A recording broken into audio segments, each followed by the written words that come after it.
Constantine!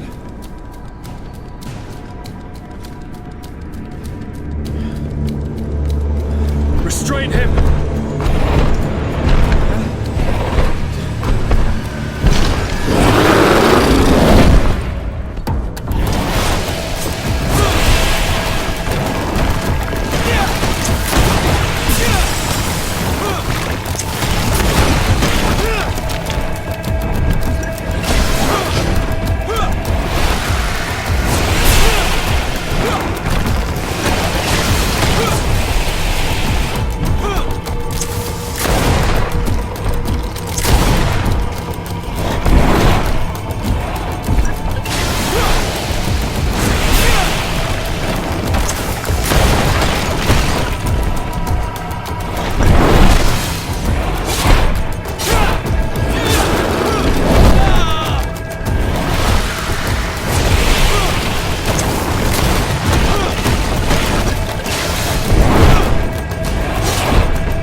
I do not desire your death. I'm sorry. Why? Why have you done this? But for you.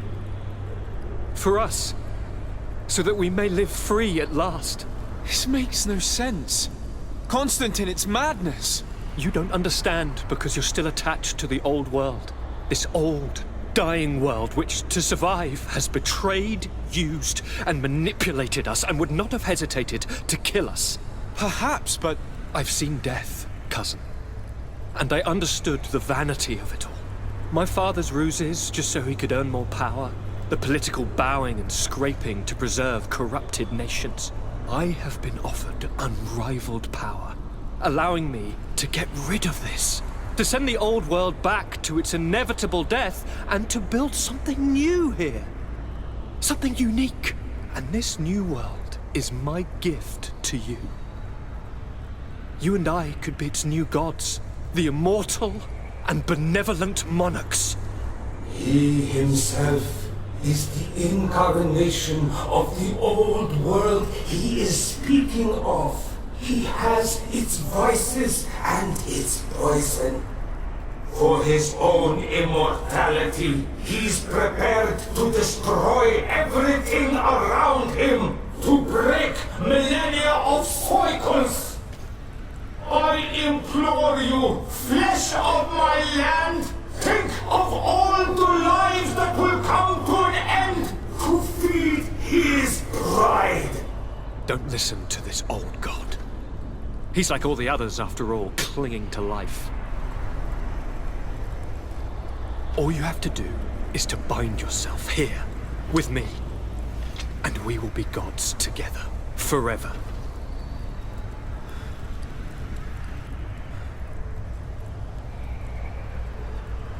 Come.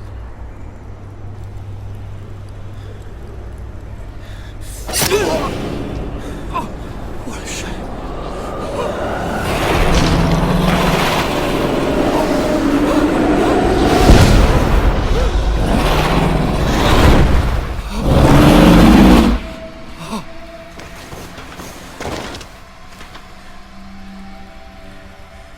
good night, sweet prince.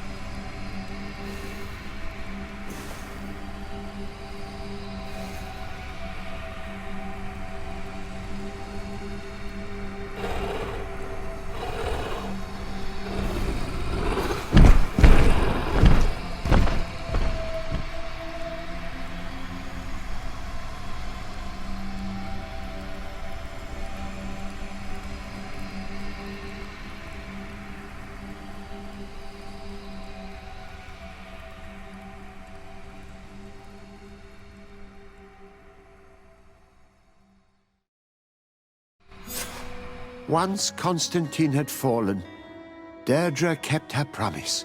She led all the native clans as they managed to drive the invaders off their island. The island found peace again, and nature took over the abandoned cities. But the old nations were plunged into war, and the Malicor grew ever more devastating. Those who bravely fought at Dorhad Genadu were celebrated everywhere. After all, if it weren't for this unlikely alliance, the island would have fallen into Constantine's greedy hands.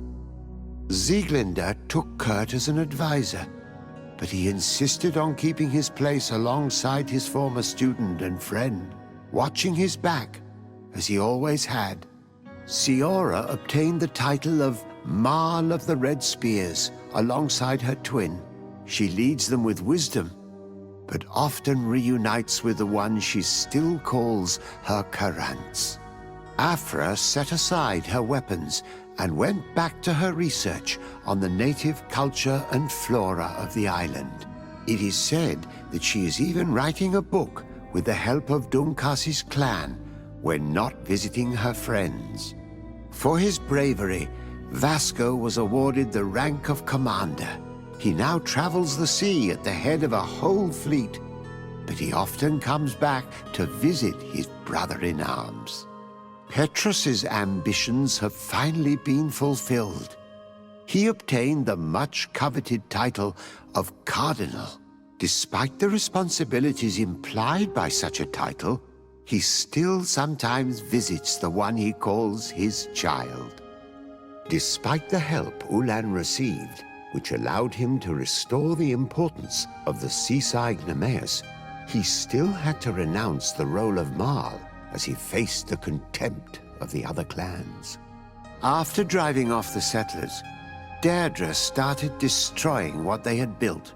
She wanted to erase all traces of the inquisitors and savants who had hurt her people, only keeping what her Karants advised her to keep.